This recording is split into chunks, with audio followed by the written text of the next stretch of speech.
mo iniwan yung kapatid mo, hindi mangyayari to. Iniwan ka talaga ng ate mo.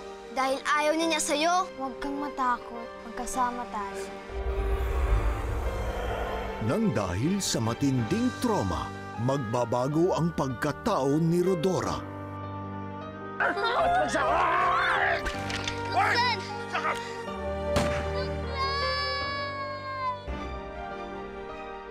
Daddy, tulungan mo ako!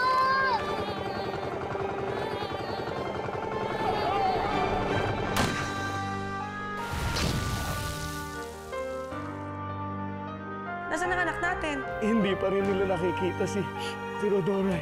Mawawalay siya sa kanyang pamilya. Lilipas pa ang mahabang panahon bago niya mahanap ang landas pabalik sa kanila. Anak, ang tagal mong nawala. Kaya hayaan mo naman kaming bumawi sa'yo, anak. Pero hindi pa ito ang kaligayahang inaasam nila dahil may ibang katauhang nabubuhay sa kanya. Eh, pinabayaan ka nga ng ate mo noon, di ba? Hindi ako papayag na maging masyado. Pag-ibig ang pag-aagawan at masisira ang mga samahan.